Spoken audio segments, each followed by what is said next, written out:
now 500 years, awesome to behold. He has made us all new. We belong to His fold.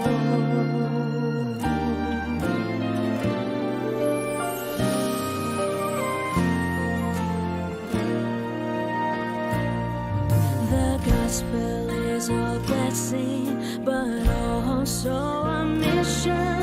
To the poor and the children, we bring His salvation. To the rest of the world, His message of compassion. To all of humanity, His challenge of conversion. We are blessed, we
Welcome, ladies and gentlemen, brothers and sisters in Christ, to another episode of the Franciscus Mission Webinar. This is our humble attempt at inspiring everyone to mission through the words and wisdom of Pope Francis through his encyclicals and apostolic exhortations. This is a project of the CBCP Episcopal Commission on Mission in collaboration with Dominus Est. And I'm happy to share that Bishop Socrates Missiona, chairman of the CBCP Episcopal Commission on Mission, is actually with us in the Zoom this afternoon. And I am Margaux Salcedo, editor-in-chief of Dominus Est, your host for today. This is a series, as I mentioned earlier, this is a webinar series. And I am happy to share that this is now our 4th episode.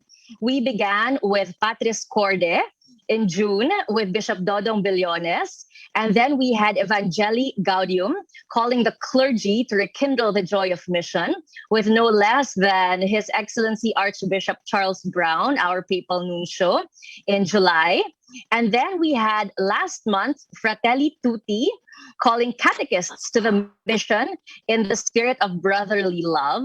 And today, we are dedicating this webinar to educators as we discuss Christus Vivit, an apostolic exhortation from the Synod on the Youth. And our theme today is calling educators to mission with the voice of the youth. But before we begin our program, let us first remember that we are in the holy presence of God. And since it is still September, the month of Mother Mary, we will be having our opening prayer in the form of a song with a beautiful rendition of Ave Maria, which we dedicate to our Blessed Mother.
That beautiful rendition of Ave Maria was performed by the Corista of Sacred Heart Parish, Muntinlupa, and we would like to thank Father Mel Estores of the Sacred Heart of Jesus Parish in Muntinlupa for sharing that beautiful prayer with us. The composer of that was Spanish composer Javier Busto.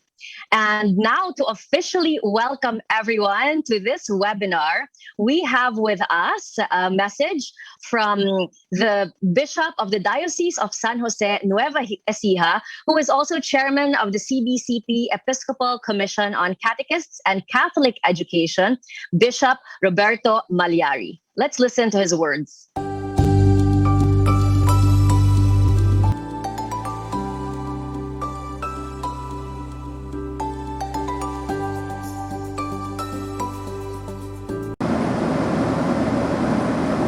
Magandang hapon po sa inyo lahat. Salamat po unang-una sa CBCP Episcopal Commission on Mission in collaboration with the award-winning Catholic website Dominus Est sa webinar series na pinagkakaloob po nila para sa Year of Missio at Gentes. Ang webinar po ngayon, September 25, ay hinihanda para sa mga educators, mga tagapagturo sa mga kabataan. Ang pamagat po, Christus Vivit, calling educators to mission with the voice of the youth. Our speaker is Bishop Rex Andrew Alarcon, chairman of the CBCP Episcopal Commission on the Youth. Christus Vivit, Christ is alive, is a post-synodal apostolic exhortation of Pope Francis, written in response to the 15th Ordinary General Assembly of the Synod of Bishops on Young People, Faith, and Vocational Discernment, held from 3 to 28 October 2018. Ang pastoral exhortation pong ito ay hindi lamang sa mga kabataan, kundi para sa buong simbahan. Kailangan natin ng mga kabataan, sabi ni Pope Francis, not only because that we consider them as the future of the church, but he said they are the now of the church. The recent pandemic made us to realize that many of our workers were and are senior citizens, collectors, catechists, lay ministers, other members of mandated organizations. We need young people. Alam po ninyo yung dito sa cathedral, dahil nga po hindi pwedeng pumasok yung mga senior citizens, nangailangan po talagang maghanap ng mas bata para sa mga lay ministers po natin at tutulong para sa komunyon. At ganun din po yung nangangailangan ng mga kabataan, ng mga katekista, para sa ganun ay may kakayanan na gumawa ng mga audiovisual materials para po gamitin para sa pagtuturo sa mga bata. So mahalaga po na hindi lamang maging buhay ang youth ministry sa mga parokya. Ang inaasahan po natin at minimithi, sana yung talagang yung mga kabataan, they will really play active roles in the PPC, Parish Pastoral Council, and become part of all pastoral ministries of the church. Pwede pong bagong ministries, kagaya ng social communication ministry, at dating ministries na walang kabataan, like Catechetical ministry, lay ministers, SOCOM, etc. Sa Christus Vivit, pinapaalala sa atin na marami ang maaaring tignan na role models sa Biblia, sa Old Testament, kagaya ni Joseph the Dreamer, David, Solomon, at marami pang iba. Ganon din po sa New Testament, si Joseph, Mary, yung mga apostoles, at ang buhay po ng maraming santo at santa, gaya ni San Francisco de Assisi, Francisco, Jacinta, Lucia, Bernadette, Carlo Acutis, at marami pa pong iba. Mahalaga din po na paalala dito po sa Christus Vivit ay ang iba't ibang mapanghamon na sitwasyon na kinalalagyan ng mga kabataan, kagaya po ng dark web, na madalas ay nandun po yung mga kabataan natin, nandun po yung ganun din yung migration, absentee parents, yung human trafficking, at marami pa pong iba.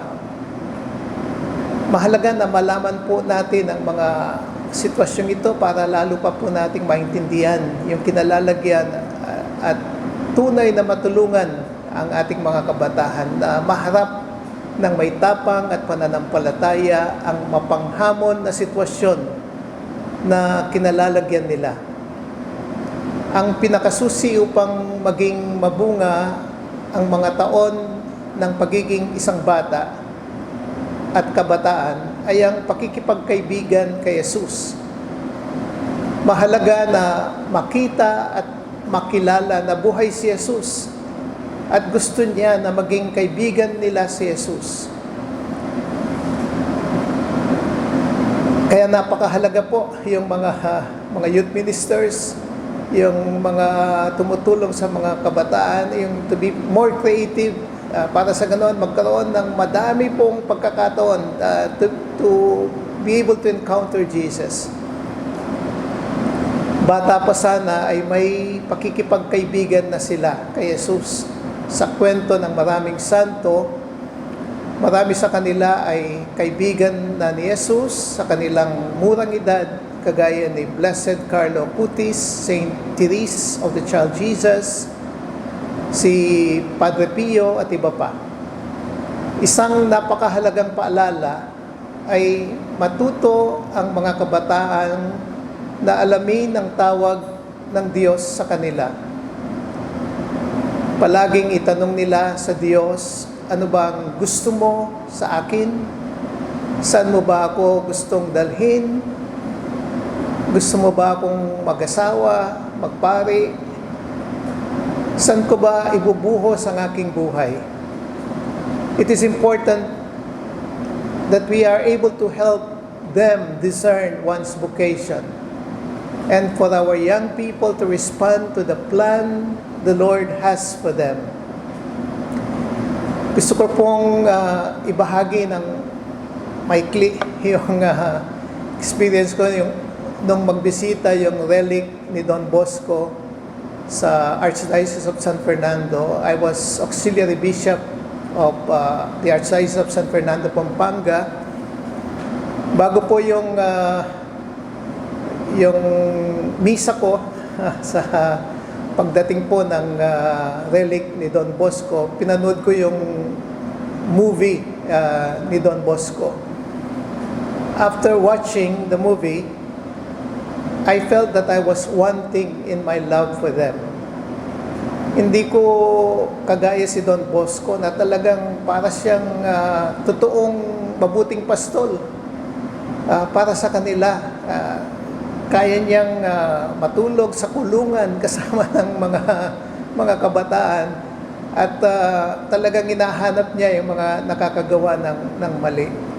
Yung talagang pagmamahal niya ay nakita ko yung pagmamahal ni Jesus para sa mga kabataan. Para pong nabuhay si Jesus kay Don Bosco, kailangan ding mabuhay si Jesus sa bawat isa sa atin.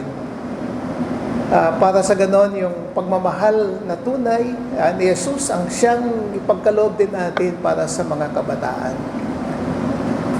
Si Jesus is forever young. And He's in our midst and very much in the church. And He continues to reach out to young people even today, especially during this time of pandemic. I pray that you listen attentively to the talk of Bishop Rex and allow him to inspire each one of you so that together in the church we can be very welcoming to young people and make the church a home for the young, where they can meet Jesus, their friend and brother. A place where the best in each of them is shown and shared for the glory of the church and the glory of God. Amen.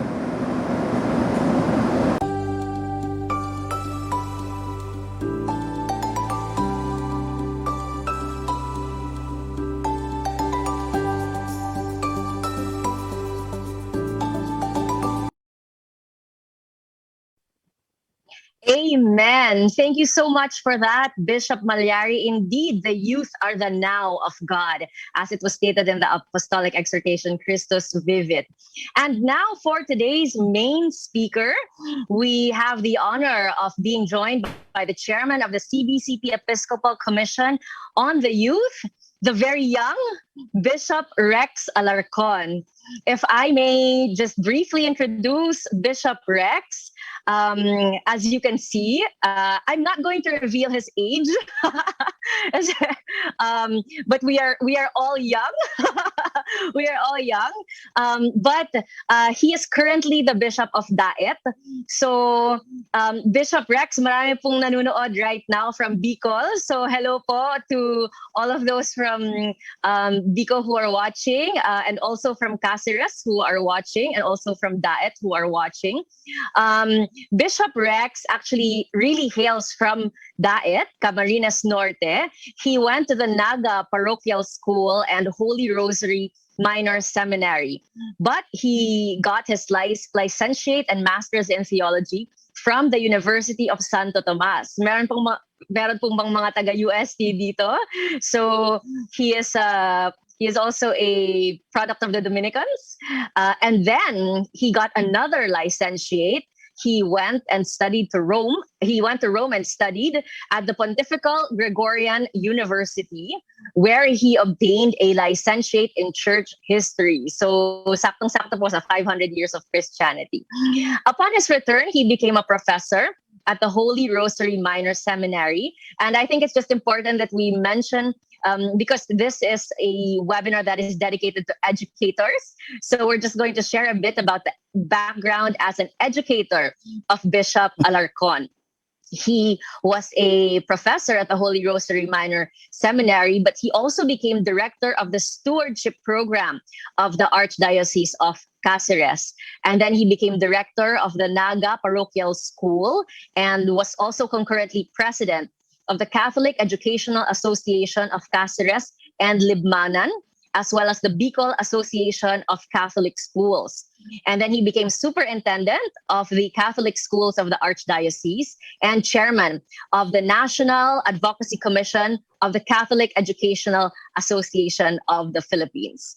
So let us now all welcome and listen and learn from Bishop Rex Andrew Alarcon.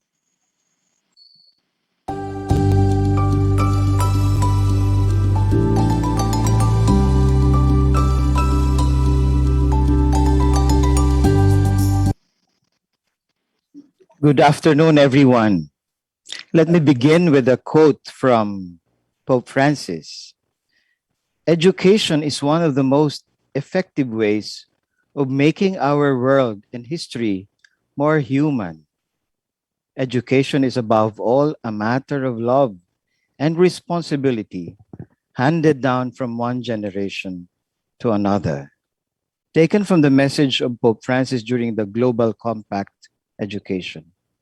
Greetings to all the participants of this webinar entitled Christus Vivit, calling educators to mission with the voice of the youth I greet specially our dear educators, youth ministers, our educators whose dedication always amazes and inspires me. I certainly greet our young people who are with us. Thank you to the Episcopal Commission on Mission, headed by Bishop Socrates Missiona, and I acknowledge his presence. And to Dominus Est, headed by Miss Margaux Salcedo. Thank you for the invitation. Thank you for this opportunity to share as we celebrate our 500th year of Christianity. Another opportunity to give from our giftedness. Greetings to Brother Ray Suplido, FSC, to Sister Christine Pinto, OSB, and Brother Andelino Manuel. Please know that while I am currently the chair of the Episcopal Commission Youth, I was not a delegate to the Synod. I was not yet a bishop when the Synod happened in October 2018. I was also then working in school, ministering to young people. But I hope to be able to give you some inspiration to our dear educators in the fulfillment of our educational mission to the youth. Many of you, I am sure, are seasoned ministers, teachers in school. So ano pa po kaya may bibigay ko sa inyo, no? But well, let the Holy Spirit also inspire us. As I mentioned earlier, educators, teachers are a dedicated group of people who, for the love of the discovery and sharing their knowledge, the pursuit of truth, give themselves to this noble profession in view of the children, of the young who are hungry for knowledge, who need guidance in living out their lives and their calling. This pandemic, in fact, has highlighted once again the dedication of our educators, of our teachers. Last week, somebody forwarded to me a Facebook story. You might have received this too. Let me read you the story. An old man meets a young man who asks, "Do you remember me?" And the old man says, "No."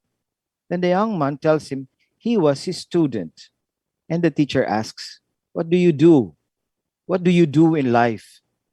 The young man answers, "Well, I became a teacher." "How good, like me?" asks the old man. "Well, yes, in fact, I became a teacher because you inspired me to be like you." The old man, curious, asks the young man at what time he decided to become a teacher. And the young man tells him the following story. One day, a friend of mine, also a student, came in with a nice new watch, and I decided I wanted it. I stole it. I took it out of his pocket. Shortly after, my friend noticed that his watch was missing and immediately complained to our teacher, "Who was you?"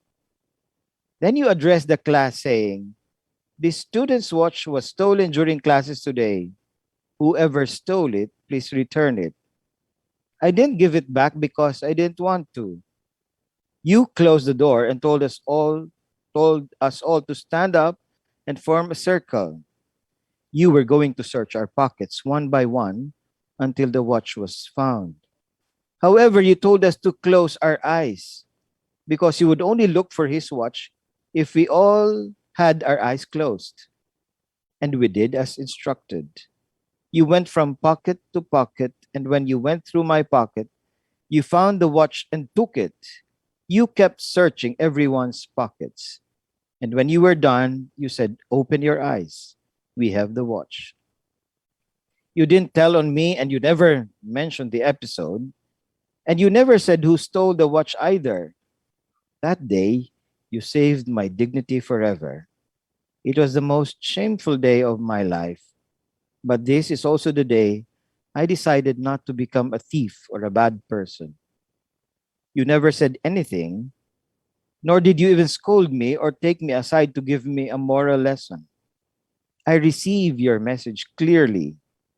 Thanks to you, I understood what a real educator needs to do.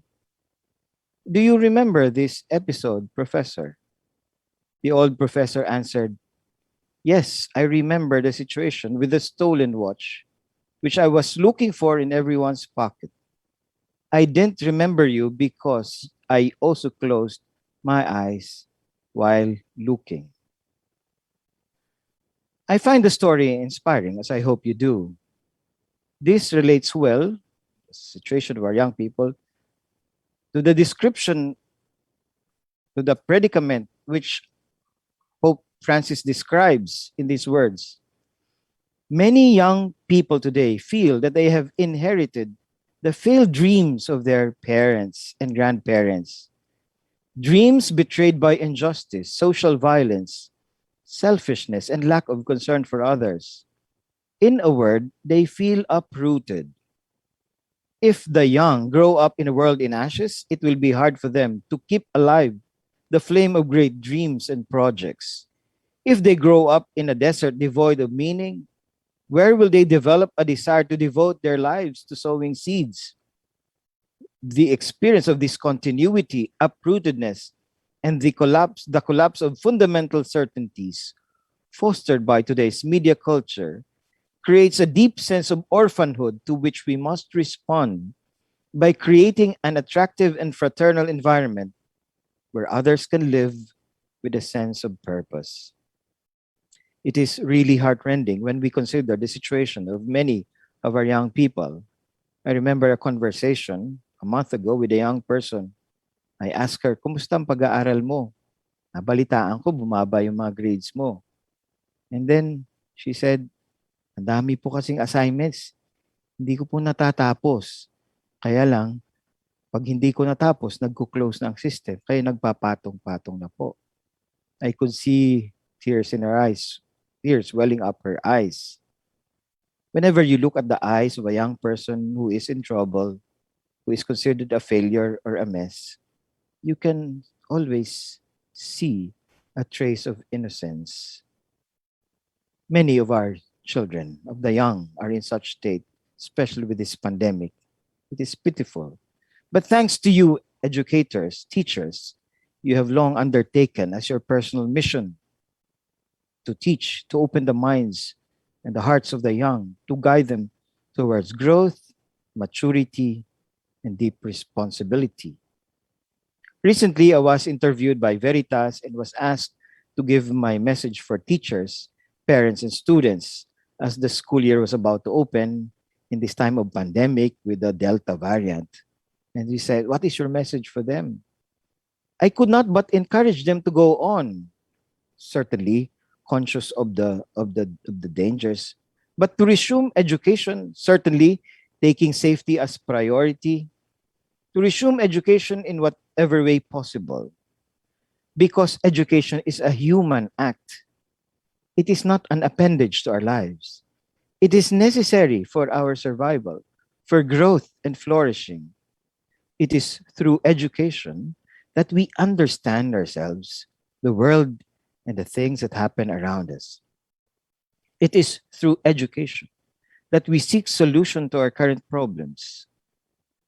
Education, which is the formation of the heart and the mind, is a human activity that makes us closer to God. For we are made in His image and likeness, with intellect and will. And how else do we face life and its challenges, if not by the use of our intellect and will? Yung ating kakayahan tungo sa kaalaman, pag-unawa, pagpapasya, at pagkilos. Kaya ang edukasyon, education, is a path to sanctification and perfection. We often hear it, especially in our time, that education must be learning for life and lifelong learning. This was brought literally to us, to our faces, by this pandemic. We must learn for life. We must not simply learn for the grades, for the trophies, or for the diploma, but learn for life and to be a lifelong learner. This past year, education did not only happen within the four walls of the classroom or inside the campus. Much of it has happened in digital classrooms and corridors, virtual halls. And because of the radical changes, education was also to make adjustments, understand situations and scenarios, anticipate the future, understand the situation. We advocate schools for life, We need to learn for life. We need educators for life. Educators who are also lifelong learners. And indeed, as Pope Francis said, education is one of the most effective ways of making our world and history more human. Let me now dwell on the topic, Christus Vivit, calling educators to mission with the voice of the youth. I must confess that at the beginning, I did not fully grasp the intent of the topic. It seemed to me the addition of with the voice of youth was, parang sabi ko, mukhang ano kaya ito, mali ito. But upon reflection, it became for me the more important part of the title, to call us educators, calling us to mission, and with the voice of the young, calling us to mission. It eventually dawned on me that this addition with the voice of the youth expresses what Pope Francis would like to do, synodality, to listen to the voice of the young. We, educators, need to listen to the voice of the youth. And that is what I will try to do. I am a relatively young bishop, according to Margaux, but not relatively young in the episcopate, but not in age. Yeah. So let me, and I hope with this, we all, including myself, be inspired to mission once again. 3 messages from young people. 3 messages from young people. The first one, dear educators, and that includes the bishop, the priest, the sister, the teacher, the youth minister. Dear educators, please empower us. Please empower us. Please allow us to participate. Please involve us. Engage us. Allow us to make our contribution. We have long spoken about the shift of emphasis on our role as educators. With technological advancement and information revolution, there has been a shift from the teacher, educator, to being a sage on the stage, to becoming a guide along the side. We recognize, and it has always been true, that education is not merely the delivery of lessons. It is not merely teaching, rather it is both teaching and learning. Diba? Maaring nagtuturo ka, pero are they learning? Iba kapag ang emphasis ay nasa learning. By focusing on the second, there is a shift of focus from the teacher to the student to the learner. Napakaganda ito. And this leads us, and for us Christians, for us as Christian educators, Catholic educators, this leads us to an education as a process of discipleship. Learning from the Master, from Jesus. And what would be a better setting than that of an encounter?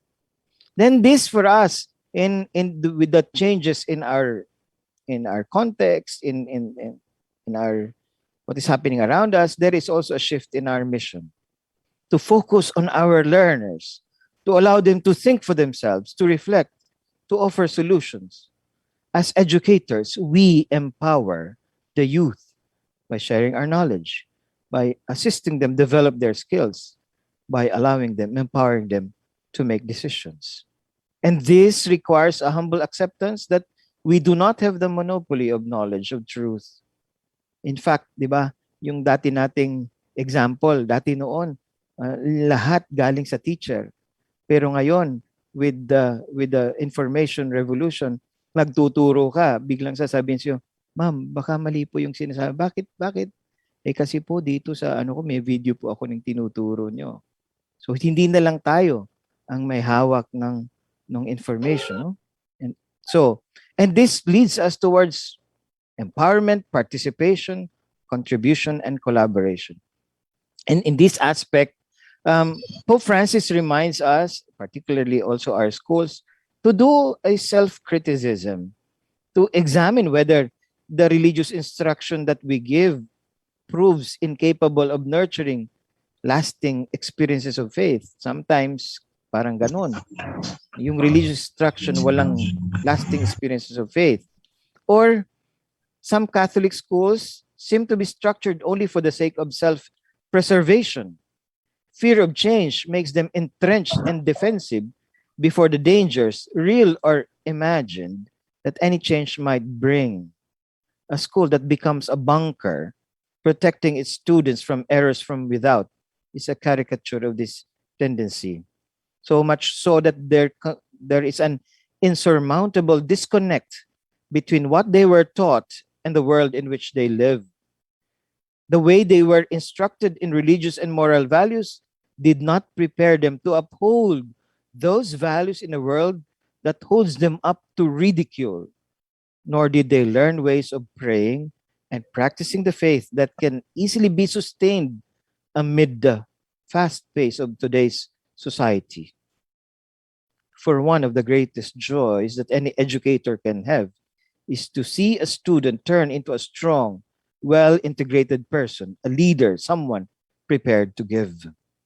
Please note that as we say this, we wish to address every educator, not only those in the Catholic schools.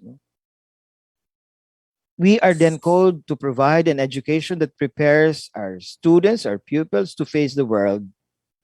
And this is related to education, as education for life, and education as discipleship, a lifelong process of learning, of following Jesus.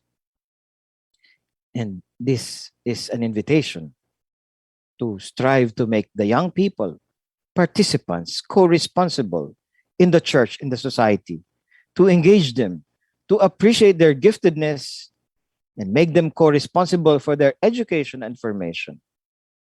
In the final document of the Synod, it says, a synodal church is one that listens to the youth, recognizes their giftedness, and leads them to participate and be co-responsible members of the church. So that is the first message. Dear educators, empower us, allow us to participate, allow us to contribute. The second message, dear educators, dear bishops, teachers, professors, youth ministers, fathers, sisters, walk with us, accompany us. The youth want to have companions along the journey of self-discovery, of the world and of history. They need companions in the journey of following Jesus. And again, this would require listening to them, accepting them without judgments. For us to be able to do this, dear educators, we need to see once again the value of presence in our mission. To walk with them, first of all, means presence. Being present refers to the physical and visible presence of youth minister who acts as accompagners of the youth. The physical presence is challenged at this time, but visible presence is possible. To walk with the young is not merely doing something for them. It is not merely doing something for them. Kuminsan, kahit yung mga magulang, yun ang sinasabi, anak, ginawa ko na ito sa iyo. Para sa iyo ito. O ginawa ko na the teacher, the priest. I have done this for you. Ano pa bang hinihintay mo? I've done everything for you. It is not simply doing something for them, but living in communion with them. And this includes accepting them for who they are. In accompanying, and even before they have done anything good, it is to live in communion with them. Kahit wala pa sila, hindi pa sila pagpapakitang gilas sa atin. Kung minsan yan ang sukatan natin, magpakitang gilas ka muna, tsaka kita tatanggapin, tsaka, di ba? But to walk with them is different. In accompanying the young, we have to know where they are by listening to them and lead them to a better situation, not only by our lessons, activities, but above all by the accompaniment and discernments, so that they discover their vocation and mission in life. Hindi lang yung skill ang mahalagang matuklasan nila.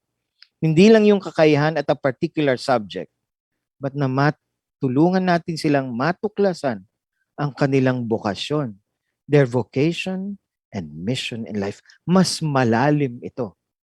This is for life. This is for life.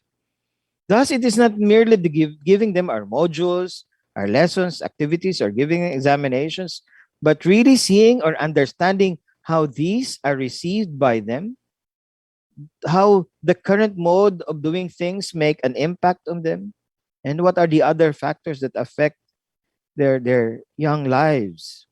Again, this would require listening and leading them to a deeper examination of their situation, as well as being sensitive to the inspirations from the Lord. Inspiration from God. In the final document of the Synod of Youth, it says, a synodal church for the youth today listens and walks with them, accompanies them, and helps them discern and discover their purpose in life, their vocation and mission.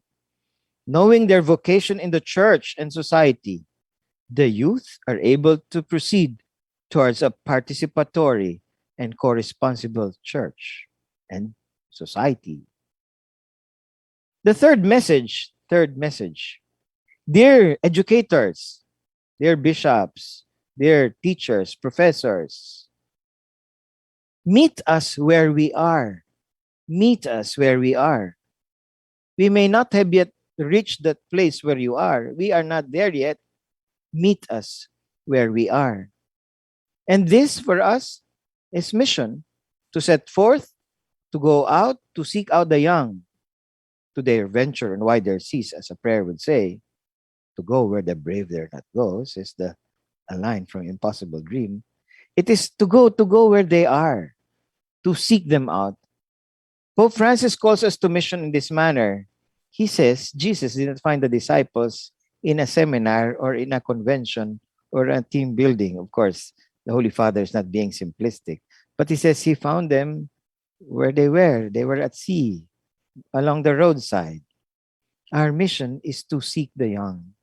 This means being connected with the world of the youth today. I know this is not very easy for those of us who are already, past the... This means to know and understand the culture and the context of the youth, that we are open to listen to them and offer them directions to better their culture and context. And it is to use our findings in the social sciences to dialogue with them, to know their concerns, their situation, and being sensitive to their needs. In the context of the school, it is to provide spaces. But because people cannot go to school, the school is not so much a space, but rather a setting or a community, to provide them an experience of encounter where one is recognized and appreciated. To meet them where they are, and as well as to walk with them, is to see things from their perspective, to experience things with them. And again, this means listening to them, being present to them, accepting and welcoming them without prejudgment. Pope Francis calls for the renewal and revival of the missionary outreach on the part of schools and universities, and certainly of educators. These include a fresh experience of the kerygma, wide-ranging dialogue, interdisciplinary, cross-disciplinary approaches, yung magtutulong-tulong, yung mga educators, hindi lang kanya-kanya. Yung iba't ibang subject teachers, yung iba't ibang departments become a community leading, providing, promoting a culture of encounter. This invites us to the urgency of creating networks and an option in favor of those who are least and those who are society's discards. Similarly, the ability to integrate the knowledge of the head, the heart, and the hands. By promoting education as an encounter, we must avoid falling into the pitfall of monopoly, of constructing a monolith. The school, we are called to make the school or the school setting to an experience of a community and a home. And in this encounter, the young people, this might be the fourth, but let's include it in the third. We meet us where we are. They ask us to be authentic. Authenticity is what they want. To be exemplary, to be competent, co-responsible, and solid in culture. The Holy Father calls us towards a synodal ministry to the young. We educators, teachers are also called towards this synodal approach. And this is to avoid pre-packaged answers and ready-made solutions without allowing their real questions to emerge and facing the challenges they pose. But listen to them and allow them to make their contributions. This means to appreciate the little flame that continues to burn, the fragile reed that is shaken but not broken, from the book of Prophet Isaiah, and that each young person's heart should be considered a holy ground, a bearer of seeds of divine life, before which we must take off our shoes in order to draw near and enter more deeply into the mystery. Christus Vivit, number 67.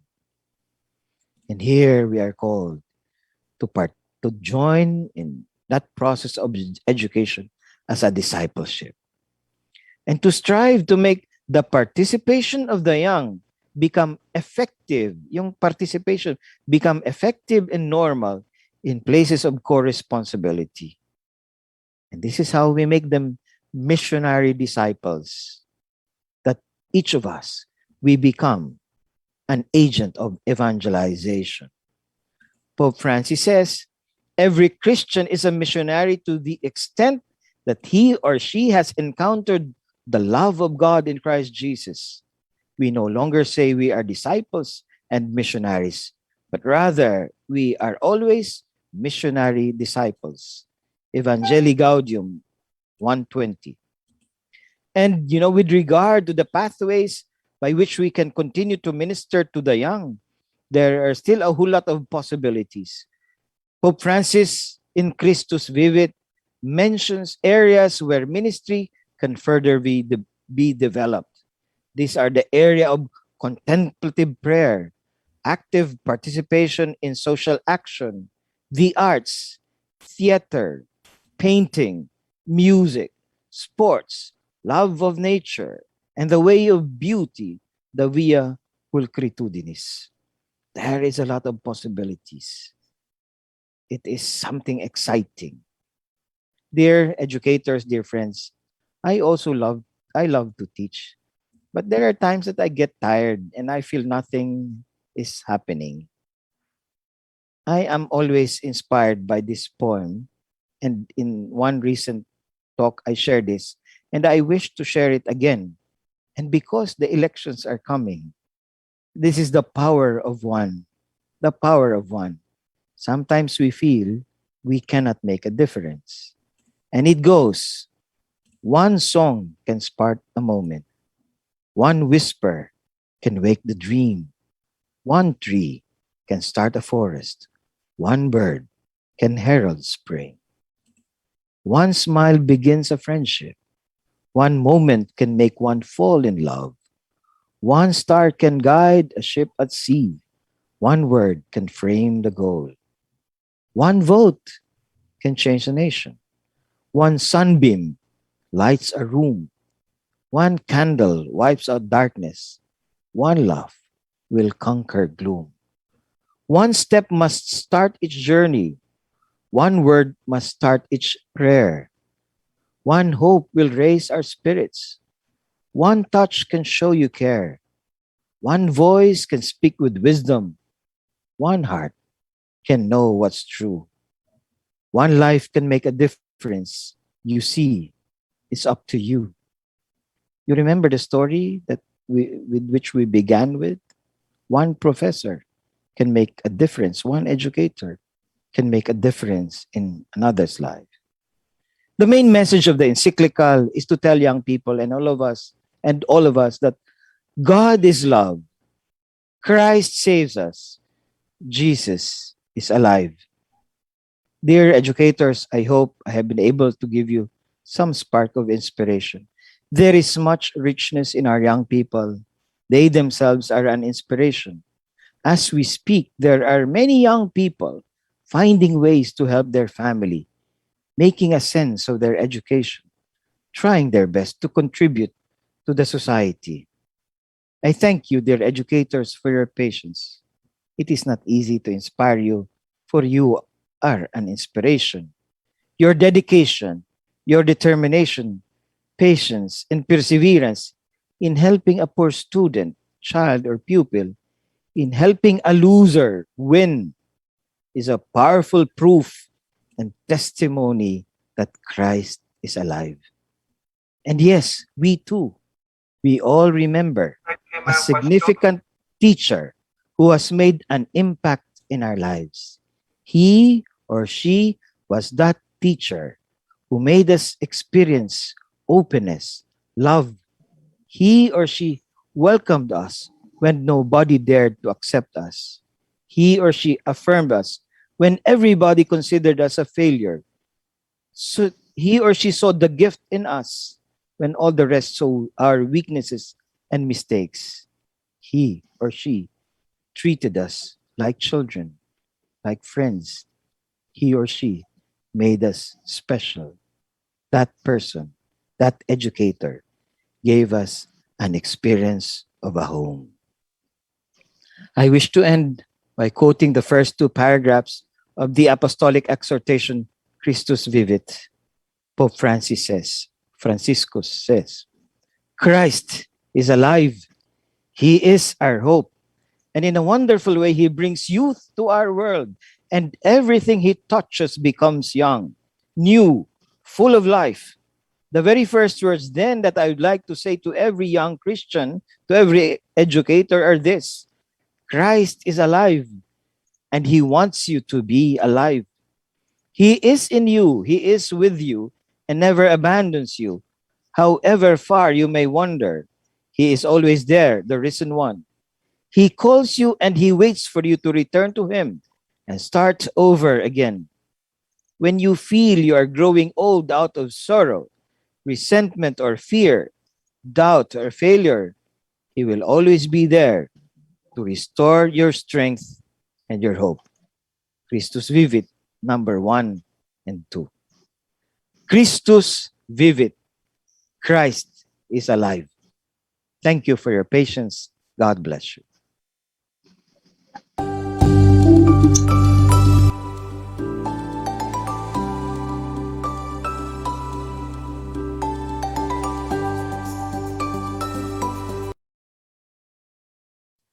Thank you so much, Bishop Alarcon. Truly, Christ is alive, especially in the hearts of educators. And it's so true what you said. Education is a matter of love.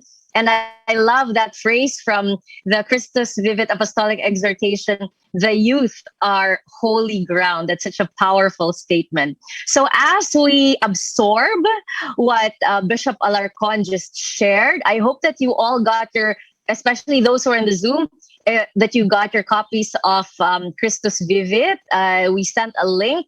And for those of you who would like to read it just on your own time, you can just log on to the Vatican website and it's right there. Everything is just there for you to read and digest. So as we digest the reflection, the sharing, the talk of Bishop Alarcon, let's first listen to this beautiful rendition of Stella Maris. And after that, we will listen to our reactors.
Thank you so much once again to the chorista, the choir of the Sacred Heart of Jesus Parish in Muntinlupa.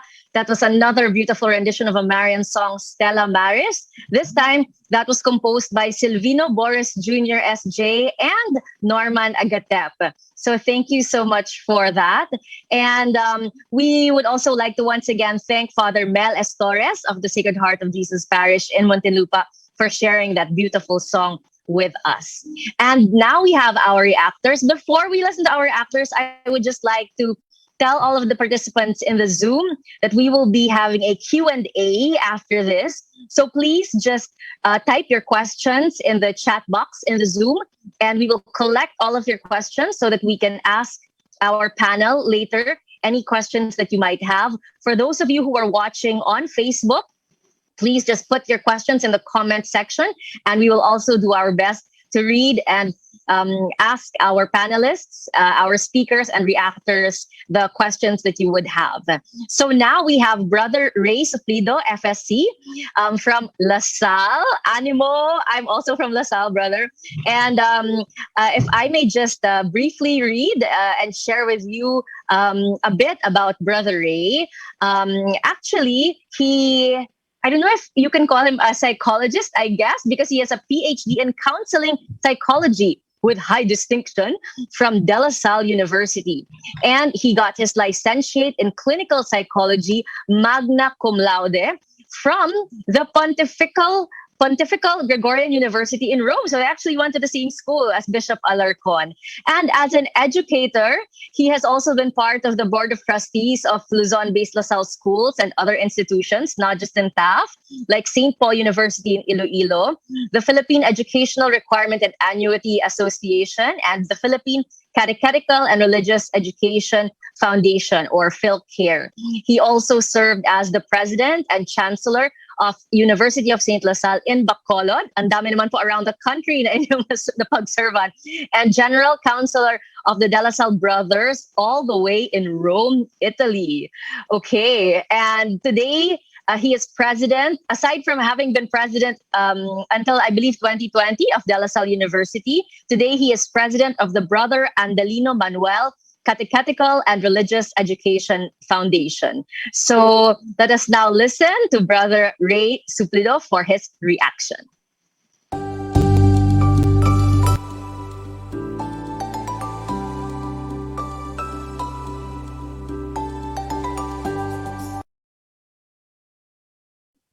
Thank you, Margaux, and thank you also, Bishop Alarcon, for that very inspiring and enlightening presentation on the challenge to mission for us educators coming from the youth.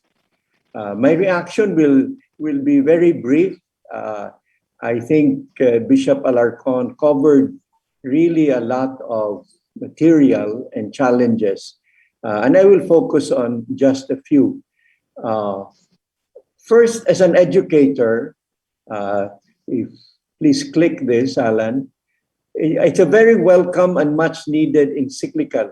Sometimes the young people see the church as only for the old or the elderly and not open to them. And yet, the Pope is very, very popular and a very, very welcome personage in their lives.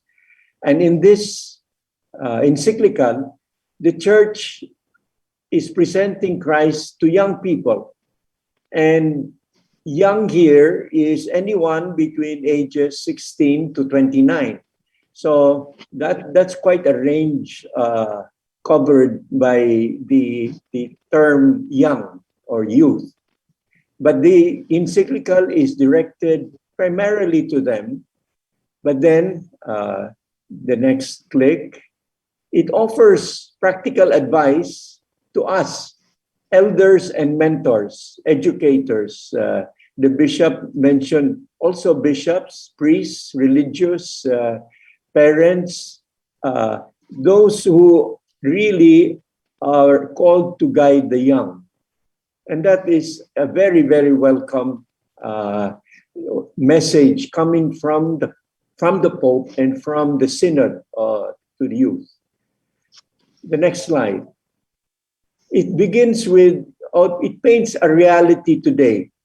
And this reality, the first part is, it's a world, we're living in a world in crisis. The digital environment, the changes that are taking place because of the use of electronics. And then, of course, the other problem, migration within a country or even from one country to another. And then abuses, and many of them hitting or affecting the young. Also, in our world today, the youth need encouragement.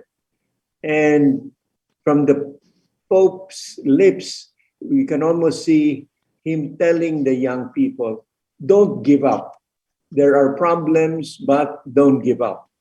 There are many risks that you have to take, but these risks will help you develop and to grow in maturity.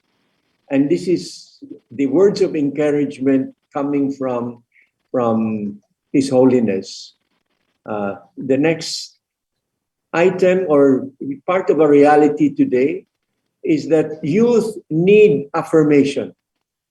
And the Pope, again, addresses them. God loves you. Christ saves you. The Holy Spirit sanctifies you. And also, be protagonists of change. You are gifted. You are given talents. And this will be important contributions to our world today. And be courageous missionaries, that you also share in the mission of the church, in the mission of Christ. So these are the realities that the Pope paints in his the major areas of the encyclical.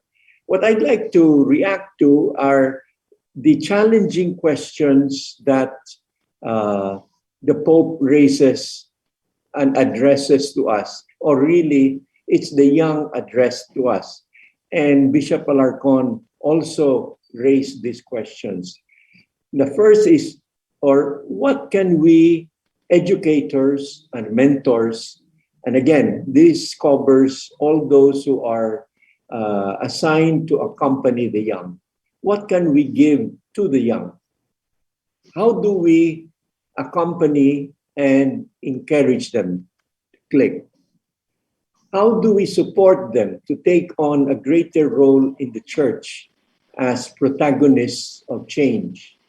And Bishop Alarcon showed us a number of examples on how this can be done to empower the youth. Okay.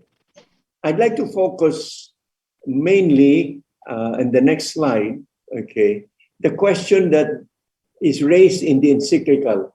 How can Catholic educational institutions correct the, quote, disconnect between the classroom and the world, between the lessons taught inside the school and what is happening in society and in the community around us? Here, I would like to mention who are the actors involved. On the one side, if you click, are the youth. And the youth, just some descriptions of them, have a millennial mindset. They are wired differently. They are digital natives, as described by a number of educators. They have a short attention span because they're so used to clicking and shifting from one device to another, or having 3 or 4 devices entertaining them or occupying their attention all at the same time. They are more attuned to experience rather than doctrines. They like stories, not lectures.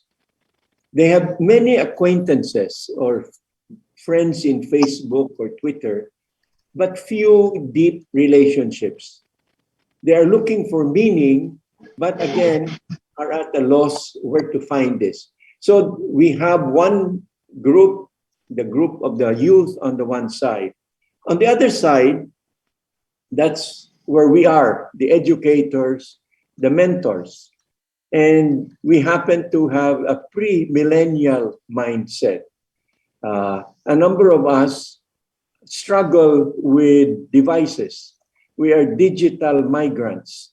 We have to ask young people to explain to us how to work with a new cell phone or how to use an application in our computers.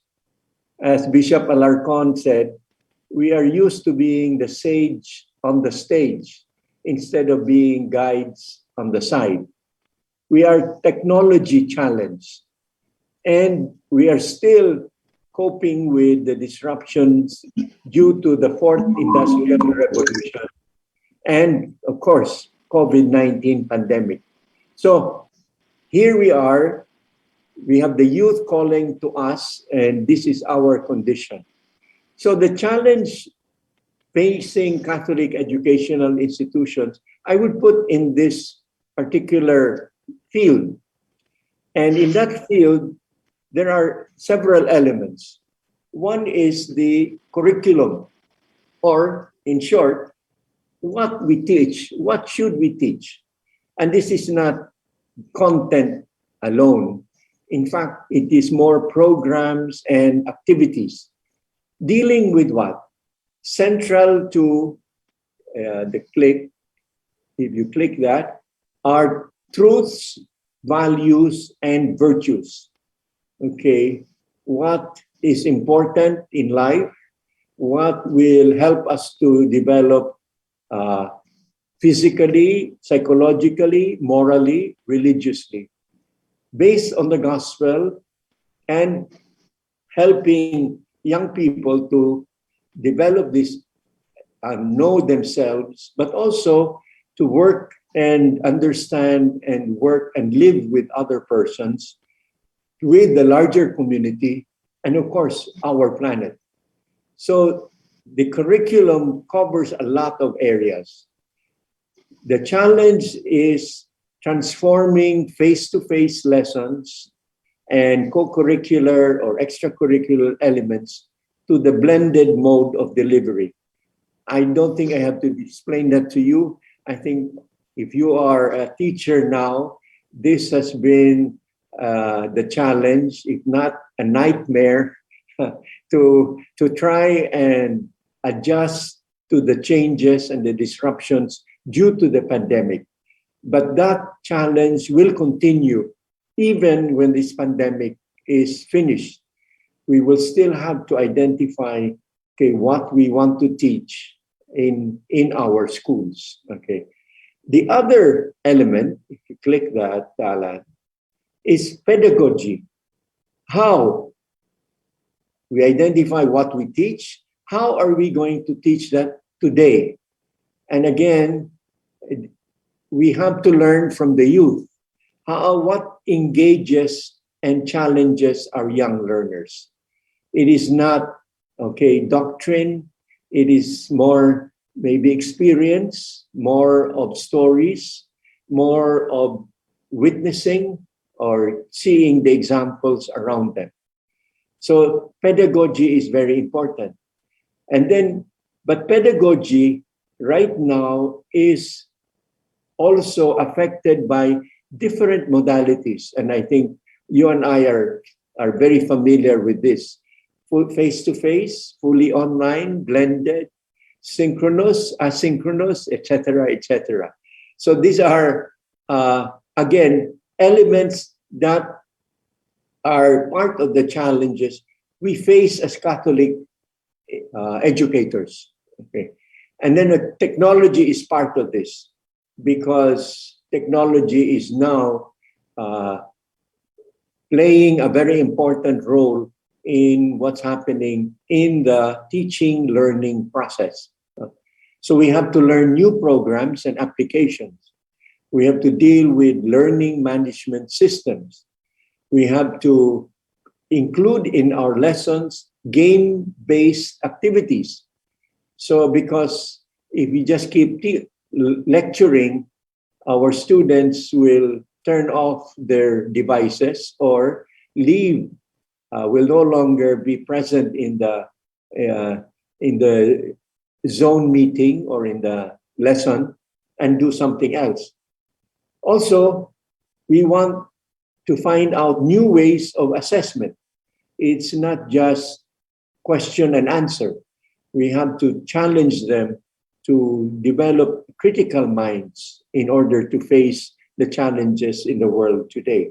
So these are the elements in what is going on in the interaction between youth and educators. And all schools right now, I think, are trying to adapt, trying to integrate their curriculum, their pedagogy, their modalities, so that they can be effective accompaniers of the young. What I found in the encyclical are two important words, which is supposed to, in a way, describe what should be happening in our classrooms or in our campuses.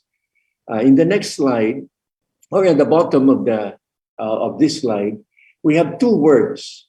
One is outreach, and this is the way the Synod recommends that we accompany the young. We attract the new young people to experience the Lord and to find appealing ways for us to come together. So young people are always excited with events, competitions, sports, cultural, whatever. And then the use of social media, text messages, songs, videos, and other ways. These are ways we can reach out to them. But the goal is to lead or help them have a deep experience of faith. And with events that touch the heart and will impact their lives and awaken their hopes and desires. So the curriculum, the pedagogy should be attuned to this particular way of ministering to the youth.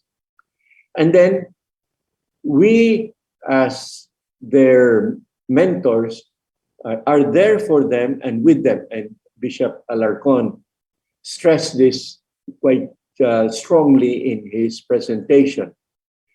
But to be with them, not as icons or supermen, superwomen, but people with limitations and weaknesses, trying to live our faith with integrity. And this is the way perhaps we incarnate the kerygma in the language that they can appreciate and understand. The other click would be, the other course of action is growth. So once we reach out to them and they respond, we help them to mature in their response, to have a more powerful experience of God, to encounter Jesus more strongly, and to grow in fraternal love, community life, and service. These are, again, going to be the challenges that we want to present to the young people, and in that way accompany them. I also would encourage you to look at paragraph number 246, where the Pope describes the role of mentors. How do we accompany? How do we work with them? How do we meet them where they are? And these are active listening, acknowledging humanity, walking alongside them, respect their freedom, and believe wholeheartedly in their ability to participate in the life of the church. Bishop Alarcon stressed this also, and I don't want to repeat it any further. So with that, I hope these are just maybe directions in which Catholic educational institutions and educators can try to close the gap or the disconnect between what we offer our young people in our educational institutions and what they encounter in society and in the world outside. In closing, I end with a few words from Pope Francis addressed to the young people. He said, "Dear young people, my joyful hope is to see you keep running the race before you, outstripping all those who are slow or fearful. Keep running, attracted by the face of Christ, whom we love so much." Thank you.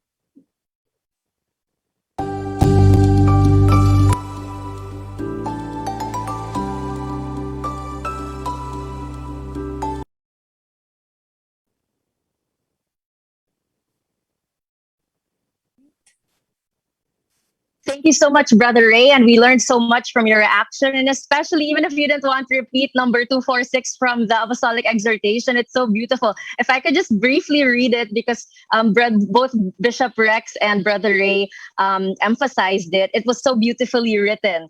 Mentors should not lead young people as passive followers, but walk alongside them, allowing them to be active participants in the journey. Ang ganda po, di ba? Okay, so the next reactor is someone whom all of us women admire, and I'm sure a lot of men admire as well. She is our icon, the epitome of a woman empowered. She is currently the president of St. Scholastica's College. But before that, I would just like to share with you her very unique journey. She is actually a lawyer. She is a graduate of UP Law. She first took her practicum with the Office of Legal Aid, handling mostly labor cases. And then she worked as a full-time lawyer at the Court of Appeals. And she also worked in the Supreme Court with Justice Teodoro Padilla. At that time, she was part-time faculty in St. Scholastica's College. And she was also moderator for the Girl Scouts in high school. And then later became moderator of Girl Scouts of the Philippines. And then she became a missionary. She was first sent to the Daughters of Charity at Sacred Heart College in Lucena City. And then she did a foreign mission in Namibia, in southern Africa. She was assigned to one of the local congregations, Alliance of International Monasticism. And there she helped in the Benedictine formation by teaching the rule of Saint Benedict to different communities. And she was also teaching English classes for Namibian sisters. After her mission in Africa, she finally answered the call to become a nun. And today, she is the 20th president of St. Scholastica's College, and she is also executive director of the Association of Benedictine Schools. As a proud scholastican, I am so honored to introduce, ladies and gentlemen, brothers and sisters in Christ, Sister Christine Pinto. Good afternoon, everyone.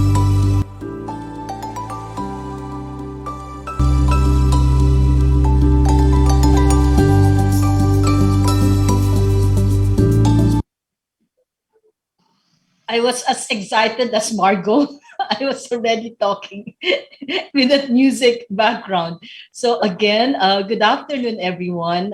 Margaux, thank you very much. Coming from a fellow scholastican, so you would understand how she introduced me.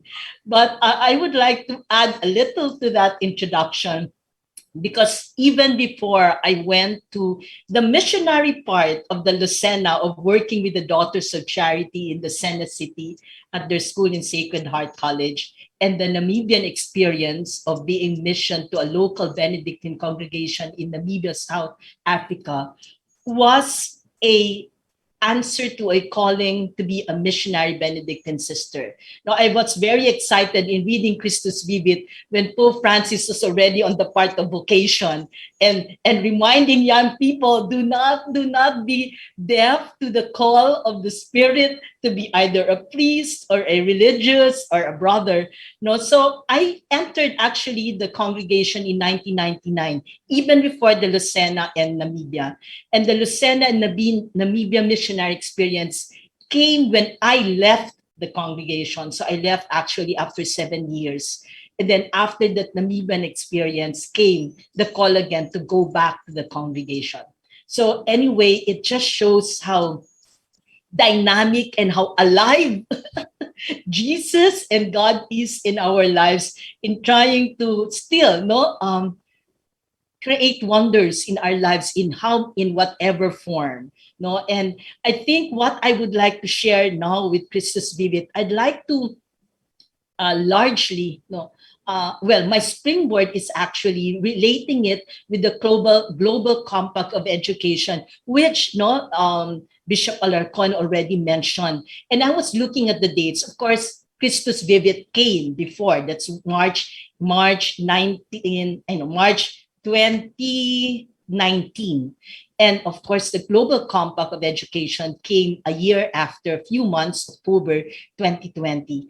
But why am I using the Global Compact of Education? Because, well, it's personal in the sense that it has something to do with our institution, St. Scholastica's College, because for this year, we adopted the theme, also because it's mission, Benedictine Education, Mission at the service of the human person.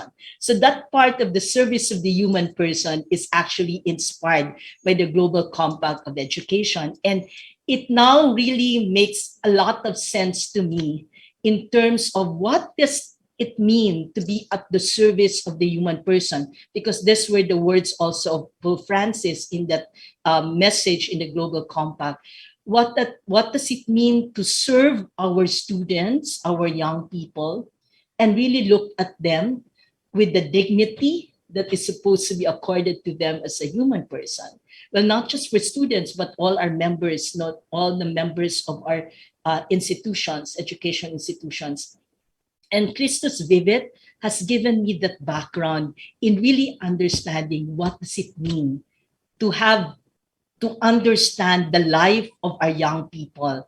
And in the presentation of Bishop Alarcon, when he presented to us what are the young people telling us, because in the Global Compact of Education, Pope Francis was saying that there is really supposed to be an educational village. Everyone has to pitch in, everyone has to work together. And the thrust that he mentioned was, of course, that the educational program, our educational program, should recognize the dignity, the identity, the individuality of every human person, to veer them away from that culture of throwaway culture. And then, of course, the second thrust, or one of the thrusts out of 7, is to listen to the voice of the young people. Listen to them, because they are the ones who are the recipients of what we would like to teach them, of the values of justice and of peace. And if we are not going to listen to them, then some of what Pope Francis was saying in Christus Vivit will actually happen. So in the way that Bishop Alarcon has presented the voice, in those three things that he presented to us, which the young people would like to tell us, meaning for them to be empowered, for us to walk with them, also to meet them where they are. I would like to add a little to those things that he has mentioned. And this now I would like to direct to us educators. So how are we going to empower them? How are we going to accompany them? How will we meet them where they are? And I would like to start with a quote from Christus Vivit itself, number 15, when Pope Francis says, young people are not meant to become discouraged. They are meant to dream great things, to seek vast horizons, to aim higher, to take on the world, accept challenges, and offer the best of themselves to the building of something better. No? Beautiful. I mean, that is how the young people are to be. And the question is, are we allowing them? Are we allowing them to have dreams? Or are we crushing them already, even from the first time that they uttered it, uttered their dreams? Are we providing them opportunities to seek vast horizons, to aim higher? And well, I would like to believe that we are. I was just listening yesterday. There was this was of Ateneo, well, with CBCP also, and AMRSP, together with the Ateneo. It's an organization or a ministry in Ateneo de Davao, no? And they had a conversation on elections, and our young people expressing themselves, no? And I think that is the opportunity that we are giving them. They were talking about their dreams, no? What are their dreams and how they would want to do that. Even allowing themselves to think about imagine working in the government to create changes, no? And what changes they would want to happen in order for the good of our country and the good of the society, especially for the marginalized. So that is the first thing that we have to remember. They are not meant to be discouraged. And Bishop Alarcon, you already mentioned this, that in terms of discipline, that I am a Benedictine. I'm a Benedictine sister, and of course I cannot help but put in Saint Benedict. When Saint Benedict says, when we discipline our young people, we have to be very conscious of their capacity to be able to accept the kind of discipline. There are weak people, and the more you impose a sanction to them, it will not help them. But there are people who are stubborn. There are young people who are stubborn and maybe a challenge to us, and therefore stronger or firmer hand would be necessary. But for Benedict, what is important is that we do not crush. It's already a bruised reed. It's already a bruised and wounded child. And therefore, in terms of discipline, we do not crush them all the more. But what we would want to do is to allow them to have that opportunity to go back to the community. But when it's difficult already for them to go back to the community, when of course the most important thing is to preserve the peace and order in the community, then we also have to accept that we have to let go. We have to let go of them. But this is the young people that we are working with. They are full of dreams, and it is beautiful. Actually, we should read Christus Vivit with our young, because I think it will be good for them, because this is a product of dialogue also with young people. And for them maybe to affirm, can they relate with what is written, what Pope Francis wrote about their crisis, no? Really, the more we see how they are challenged and how life is difficult for them. Imagine, as adults, no, we also struggle with a lot of concerns and issues. What more young people who have less experience, who have actually starting young in this journey. So Pope Francis beautifully described, this world of crisis that they are at. And to add to that, that's why the Global Compact of Education becomes more meaningful, because Pope Francis was saying, when we were talking about the young people then, maybe during the time of the synod, there was no pandemic. I mean, real threat of the pandemic. But now, pandemic sets in, and then we realize really the reality of how much it affects more so our young people. We hear about more violence happening. This is the world, more abuse happening. And at the same time, also the difficulty of having to make sense of all the assignments. I was with my brother in a video call, and I was asking about my niece who is here in Saint School. So last year she was grade 10. So now she's in senior high. And my brother was complaining that he does not see my niece anymore because she's just confined to her classroom, to the room where she does all her work, because she has a lot of assignments. And I think that is the one that Brother Ray was talking about, the challenge where there could be a connection wherein it really has to be now really at the service of the human person. We have to recognize how difficult it is for them.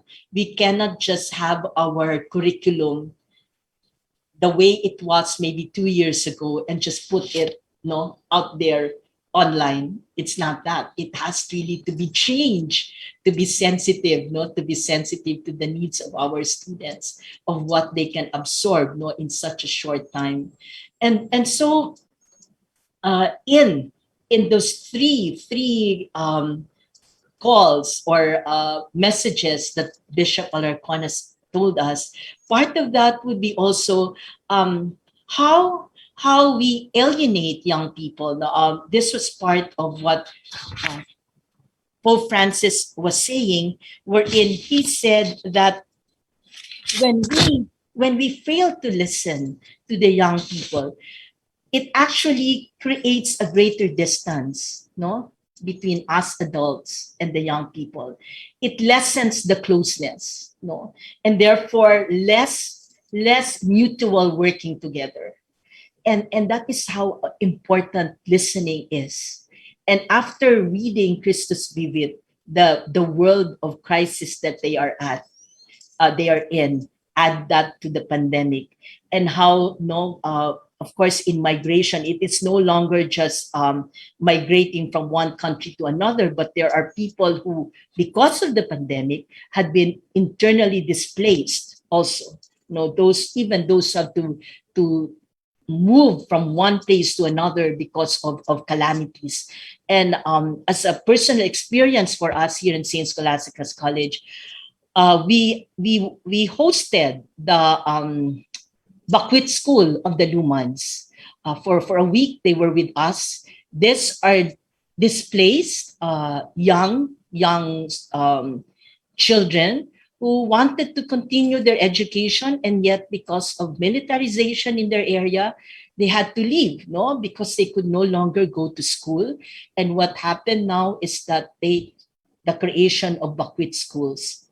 And you see the determination, you see the determination of young boys and girls to still be able to learn. And of course, at the same time, be able to share their experience, and as a way of also making their journey known to us who are not there. We do not experience it. We are in Luzon, and this is all happening in Mindanao. But to have a first-hand glimpse or a story from them, then that makes it more personal to us, their struggles. So the importance really of listening, I think that is one takeaway that is very impactful for me. And of course, as Benedict in the rule, eto na naman ako, in the rule of Saint Benedict, the first word that he says is listen. Listen with the ear of your heart. And it's not empty listening. It is not really just hearing words of our young people, but really listening with the ear of the heart would mean that listening with the intent to understand, listening with compassion, listening with understanding. So I think that now, in our struggles as educators, most especially you teachers are out there, you can very well relate with this, how it is so difficult now to conduct your classes, but also more difficult for our students who have to absorb everything. So let us be gentle. Let us be gentle with them. And of course, a matter of discernment, sometimes it can be an easy excuse. I was telling, I will divulge something. I hope my niece does not have any of her teachers here, because my niece went with her ate to another place, to a province, and I was telling her, how old are you? will you be able to go past the checkpoint? No, because you're a minor. And then, but the ate said, no, she is, of course, she's going to take care of her younger sister. But I was telling her, I was concerned more of, do you have connectivity there, strong connection? How will you be able to attend your classes? I will ask her, who is your class advisor? And then I was like, never say, no, that you will disappear and say, Miss Ganyan, no, whoever is your teacher, I don't have a camera because there's poor connection, and I don't know if you saw a caricature. I actually just saw it. One of the sisters showed me on YouTube that the teacher, well, this was on the other side of the picture. The teacher had a mannequin, a face, no, with a wig and everything in front of the monitor. And then the teacher was sleeping on the side. So only so that the students will not know that the teacher is gone. So she placed a mannequin there. But I don't know how that students will not recognize that it does not look anymore like their teacher. No, and then the teacher was sleeping on the side. No, but this challenges, no, it really calls for a lot of understanding. And I think a lot of communication has to happen. I think this is what the purpose of Christus Vivit really is, no, in Pope Francis writing this encyclical. Know the world of our students, know the world of our young. A lot of things are happening in their lives in the same way that a lot of things are happening in our us adults. And the only way that we would be able to bring them, the only way that they would have that relationship with Christ, no, that is our goal, no, to make Christ known to them, for them to establish that relationship, for them to be able to understand what is God's call for them, what is their vocation, and that starts by allowing them to be also open to the world, no, of Christ. Well, that is the only thing that is important, the listening part and the openness. And I think what is more important really now is what Bishop Alarcon emphasized, is that to meet them where they are. No, it is important that we understand, and only then that we would be able to really journey with them and accompany them. And as I said, this is a good, really encourage you, our educators, our teachers, read, allow your students to read Christus Vivit and make it as a springboard for discussion. Is it really the crisis that was described by Pope Francis? Is that also the world? Is that also how they feel about their faith? And is it also what they would want to happen in their lives? And last sharing to end my we have this in one thing that I really also feel strongly about is the one that Pope Francis said, that do not allow our young people to be uprooted. No, yes, we would encourage them to go out there, but always still be connected, most especially connected to the family. We allow them to be independent, but still be connected to the family, connected to Christ. And about rootedness, and I take pride, no, Clyde is here, and I saw some of our faculty administrators joining us in Zoom. Part of our culture here in St. Scholastica's College is to have those rituals and practices. No, some of them are Benedictine rituals, some of them are Catholic rituals, because that's the only way that we would be able to establish a sense of community. And from there, that is something that they can bring along with them.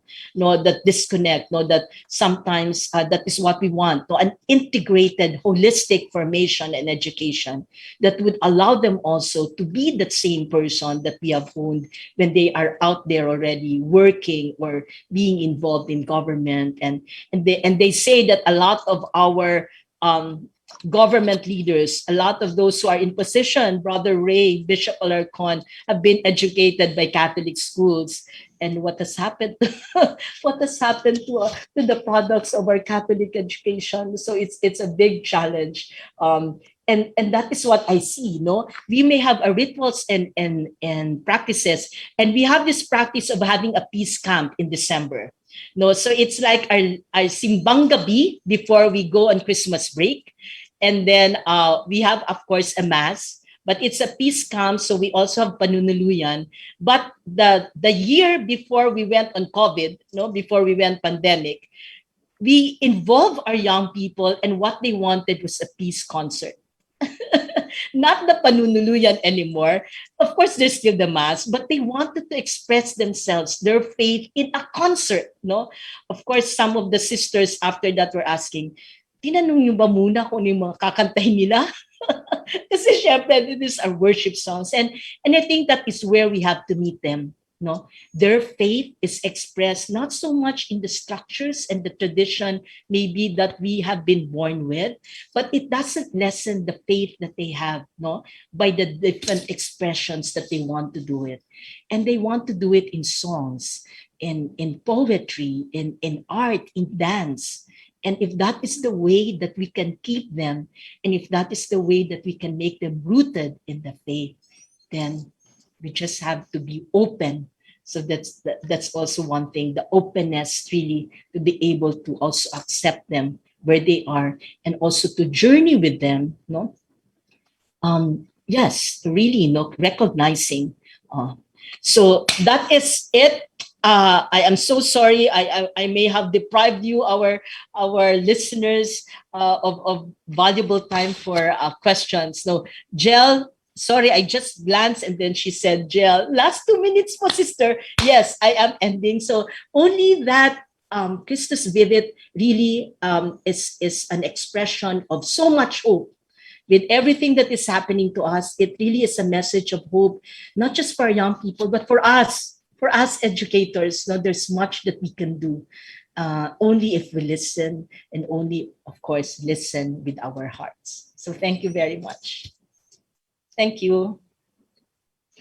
Thank you so much for that, Sister Christine. And as a child of Saint Benedict as well, it was so refreshing to hear once again, listen with the ear of your heart. And for those who read the encyclical, actually listening was mentioned several times by, the apostolic exhortation, listening was mentioned several times. And in number 65, Pope Francis said, once the church sets aside narrow preconceptions and listens carefully to the young, the empathy enriches her. So talagang kailangan tayo ay makinig. And now the floor is open to questions from our participants in the Zoom and from those who are following this on Facebook. But before that, we would like to acknowledge the presence of Bishop Roberto Malyare, who has just entered the Zoom, and Bishop Socrates Messiona continues to be with us.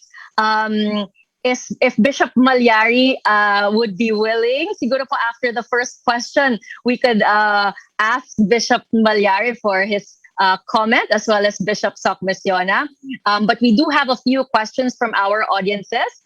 And the first one was sent by someone from all the way from Tagbilaran in Bohol. This is Russell Kua from Dr. Cecilio Putong National High School.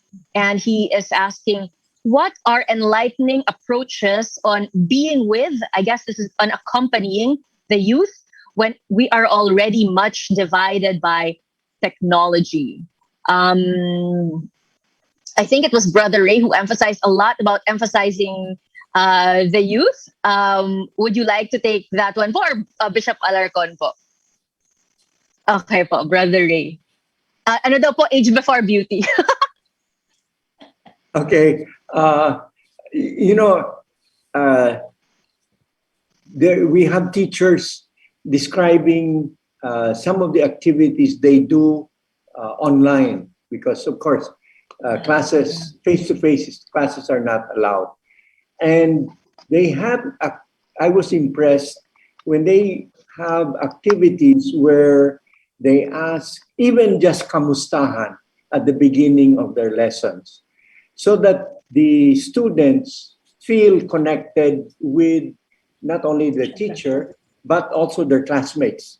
So there, the technology is not a hindrance. And also, the technology will allow the class to divide into small groups, and they can have group discussions, and then they report to the whole class afterwards. And that's one. Another is a number of schools allow a certain time when the students can confer with their teacher regarding the lessons, regarding where they are, what's happening to them. And so to, in other words, bridge the gap between the teacher and the students so that there is contact. So on the one hand, technology may separate, but yet technology also brings together teachers and students, or mentors and the young people that they work with. Thank you, Brother Ray. And we have another question. Maybe this one for Bishop Alarcon, I think would like to add to what Brother Ray has just said. Yes. Yung what you call technology is certainly neutral, no? Technology can be used for the good, and it can also be used for the bad.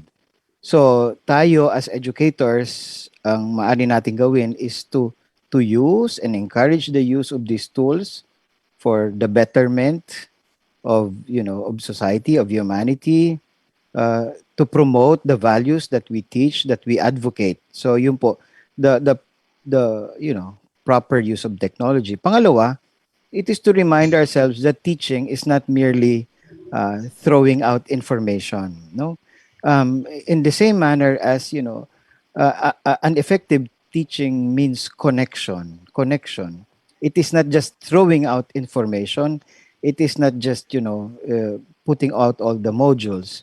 It is allowing the educational process and the teaching process to reach the heart of the student. And that is where we become, you know, the being with, when we are able to touch their dreams, their joys and their sorrows, the things that make them happy, that make them excited. These are matters of the heart. And that is where really, that is where, you know, transformation happens, when we're able to reach that point. And this is where the challenge comes from. And every parent, we educators know that. But that is really yung being with is, you know, it is to ask them so that yung, di ba, I think the question is better answered by young people themselves. What are the enlightening ways? Para sa akin, ang sagot manggagaling sa young people. Thank you po.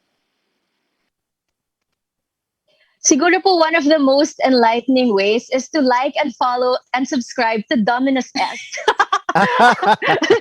Okay. So, that being said, we would like to ask if Bishop Malyari would like to say a few words since he's here. We're so honored by his presence. Bishop Malyari is the CBCP chairman for Catechism and Catholic Education in the Philippines. Bishop Malyari. Good afternoon po sa lahat. Kay Bishop. Bishop Rex, kay Bishop Sok, si Brother Ray, saka si Sister Christina. First of all, thank you for the grace to be part of this webinar. And I thank also that many from the Catholic schools participated in this webinar, and we hope even the video or YouTube of this this webinar will be shared to many even after this webinar. because it's really important that we consider the youth as really very, very important. I think this was seen and was evident during the pandemic. It was our experience here in the Diocese of San Jose, especially when the senior citizens were not allowed to participate in the in the Eucharistic celebrations. We realized many of our lay ministers, many of our collectors, and those who are serving in the Mass were senior citizens already. So we had to look for really the young adults not to really be able to help us in our celebration. But I think what is important also is the fact that our also helping a lot of the dioceses to be able to produce audiovisual materials, to continue reaching out to young people, reaching out to children who have been deprived of catechetical instructions during the past 2 years because our catechists could not go to the public schools and because they had no students to teach. Everything is done online and modular. Everything is done at home. So we personally, I believe that we really have to do a lot of extra work to be able to reach out to our young people, especially now that the Holy Father is inviting all the dioceses in the world to emphasize synodality, walking together. These days, I was telling myself that the Church should really express sincere sorrow for having failed to live synodality, walking with so many groups have been set aside, especially among our young people. Medyo nagiging emotional ako when I think about this. Yung ang daming mga grupo na yung naisang tabi ng simbahan, gano'n yung bang and in our first meeting talking about synodality, this is one of the suggestions made to me that we sincerely express our sorrow for not having been synodal in the way we do things in the church at madami yung nasang tabi. Thank you. Thank you so much, Bishop Malyari. And we are joined not just by Bishop Malyari, but also by Bishop Socrates Missiona, Chairman of the CBCP Episcopal Commission on Mission, we have our gratitude to you for this webinar. So, Bishop Soc. Yes, Margaux, good afternoon. Kay Bishop Rex, Bishop Vivit, magandang hapon po. Brother Ray, Sister Christine. Just some few thoughts. I think it's really important also that we empower the youth. As a matter of fact, simultaneous with this webinar is also a webinar in our vicariate organized by the youth. So the initiative comes from them. And the webinar is about the coming election. And they are organizing this to provide opportunity for them to be educated about what to do in preparation for the coming election. So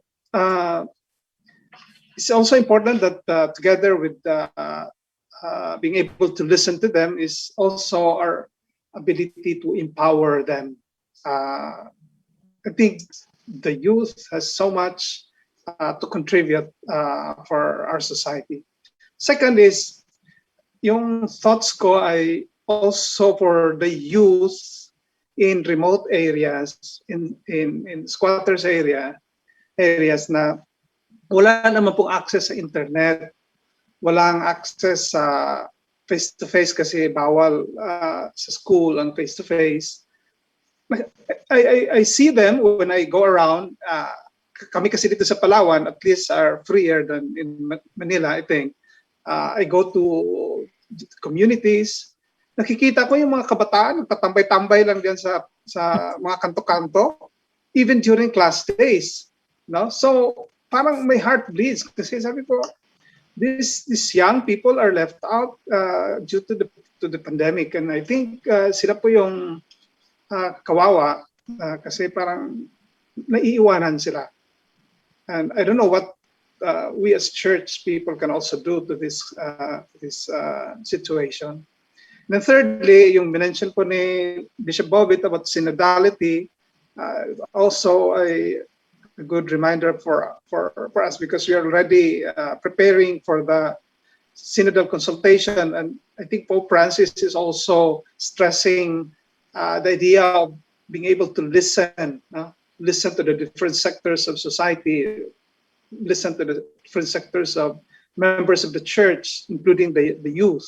So some insights that we talk about during this webinar is also good material for as we embark on this synodal consultation.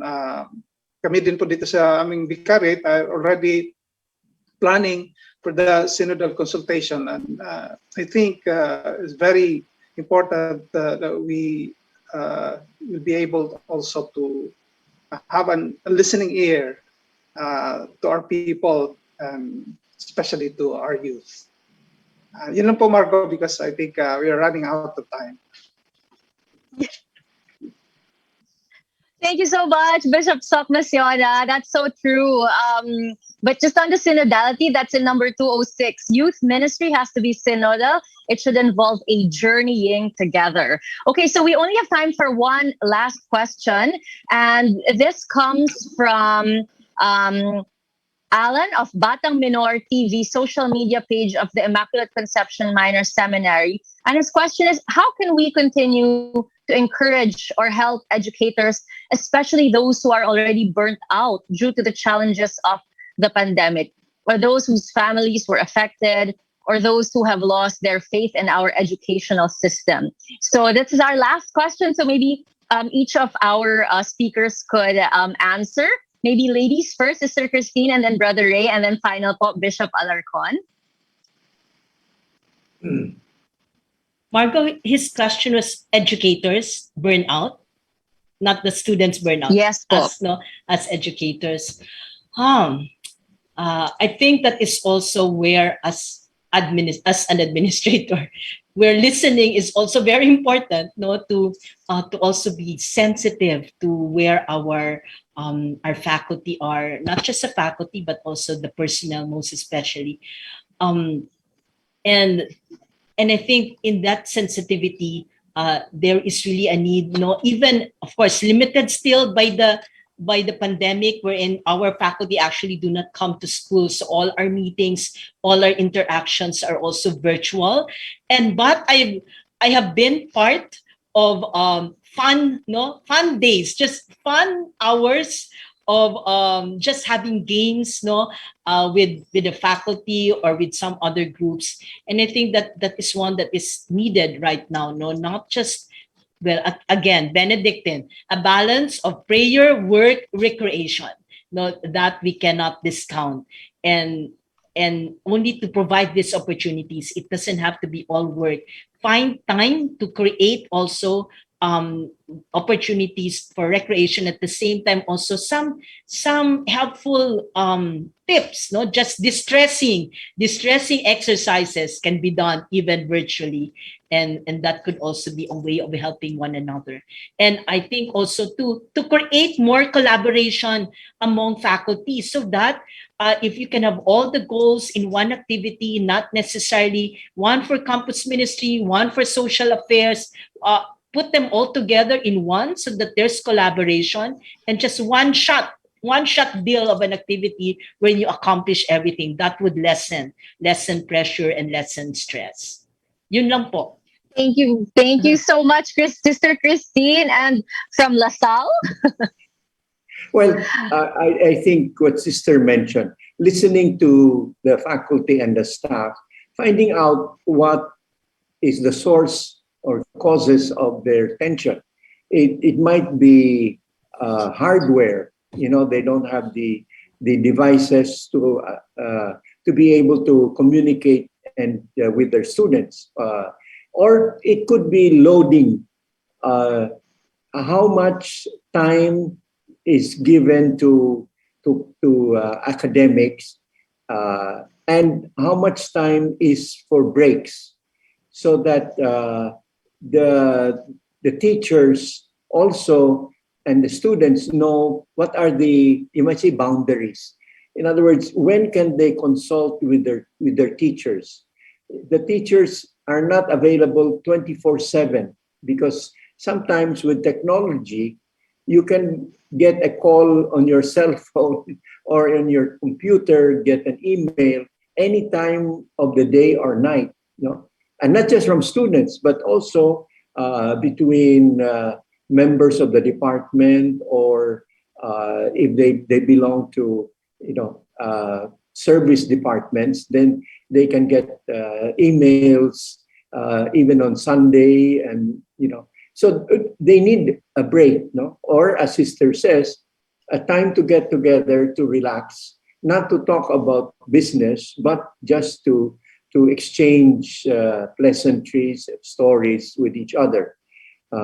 I think the guidance departments of most schools make themselves available for counseling, so that those who feel greater stress can consult with someone or people who may be able to assist them in dealing with the stress.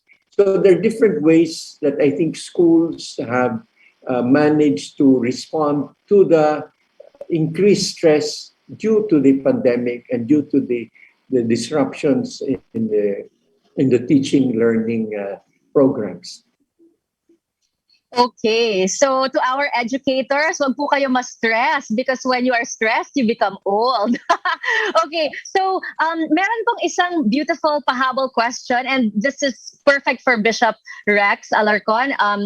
How do we, because there was a section on courageous missionaries, how do we accompany our students who are not Catholic?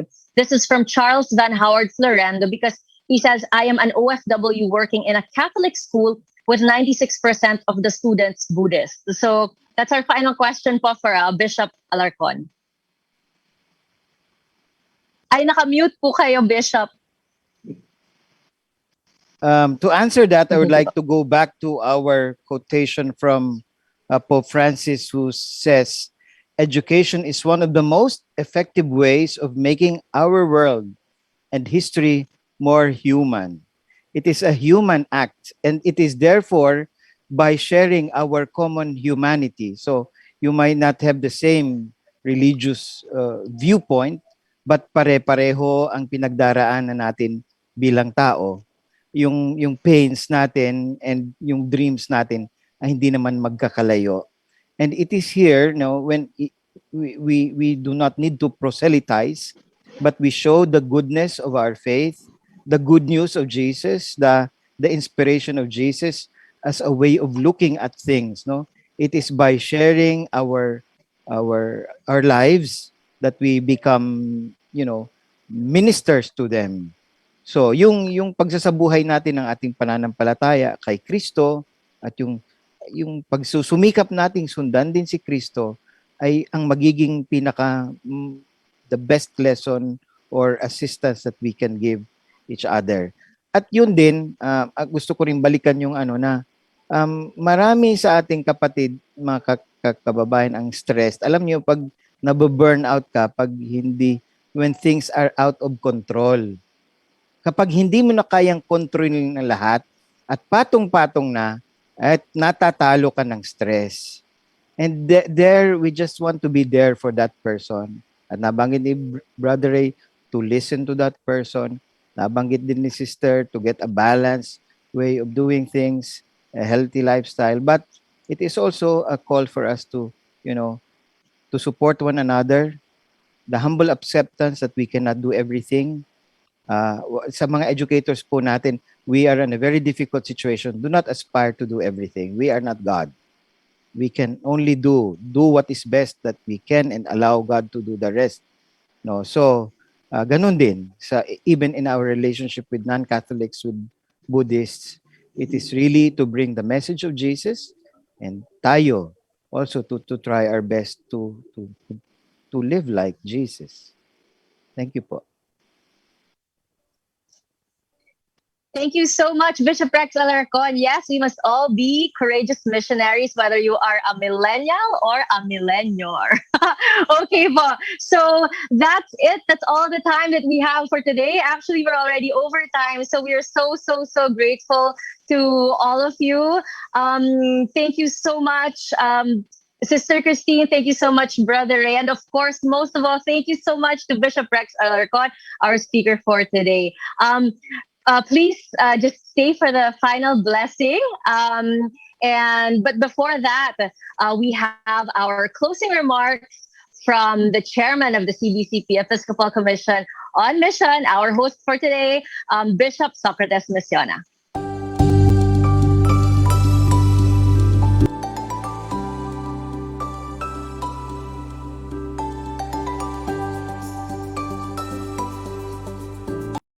We are now at the end of this afternoon's webinar on Pope Francis' post-synodal apostolic exhortation entitled Christus Vivit, which he addressed to young people and to the entire people of God. We cannot end this webinar without thanking the people who have been instrumental to make this event possible. First of all, I would like to thank Bishop Roberto Bobit Malyari of the Diocese of San Jose and Chairman of the Episcopal Commission on Catechesis and Catholic Education, or ECHE. Maraming salamat po, Among Bobit. We know that the primary aim of Pope Francis' post-synodal exhortation is to remind our young people and to us all of certain convictions born of our faith, and at the same time to encourage us to grow in holiness and in commitment to our personal conviction. I know we have been enriched and are challenged by the document, as explained to us by our distinguished and able speaker. In this regard, we thank Bishop Rex Andrew Alarcon, Bishop of Daet and Chairman of the CBCP Episcopal Commission on the Youth, who is our main speaker this afternoon, for beautifully explaining to us the said document in light of our call for our educators to mission with a consideration of the voice of the youth. Maraming salamat po, Bishop Rex. We also thank our two reactors, Brother Ray Suplido, FSC, former President of the Salle University, and currently the President of Brother Andelino, Manuel, Catechetical Religious Education Foundation, and Sister Christine Pinto, OSB, President of St. Scholastica's College, Manila, and Executive Director of the Association of Benedictine Schools. Thank you both. You have also made the discussions more lively and interesting. Maraming salamat po. Salamat din sa ating dalawang host, si Msgr. Bong and Ms. Margaux Salcedo, for facilitating the flow of our discussions. You made the discussions exciting and easy to follow. Thank you also to our dear participants for your active participation and cooperation. I'm sure marami po tayong natutunan sa hapong ito. We are also very grateful to Dominus Est for co-sponsoring this activity. Maraming salamat po. At sa lahat na tumulong upang itong ating webinar sa hapong ito ay maging matagumpay. Maraming salamat din po. May God bless all of us.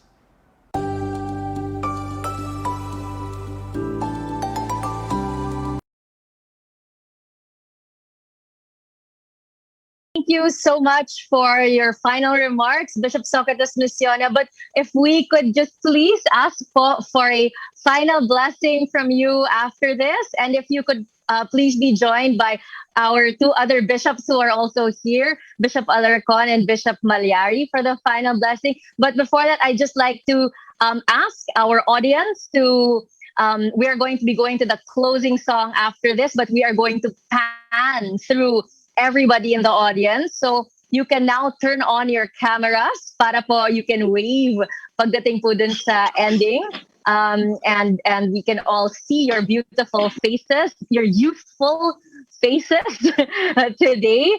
Okay, so once again, thank you so much to Sister Christine and Brother Ray and Bishop Alarcon, and to all of the educators who participated today, and of course to the youth. Remember that you are the now of God. So let us all be youthful always.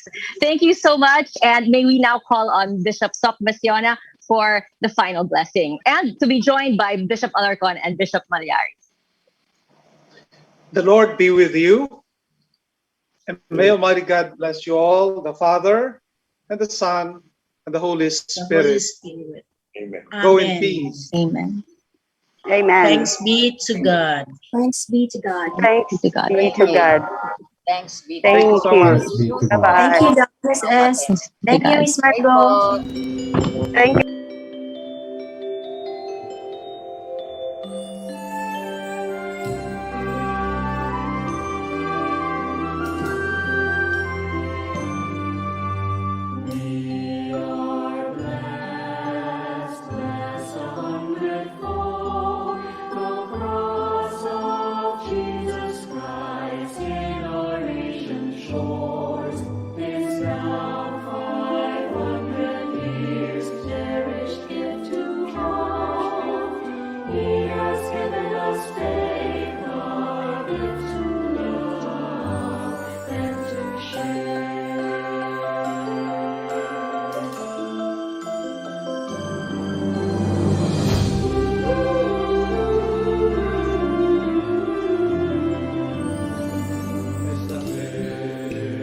Bendición también nuestra misión.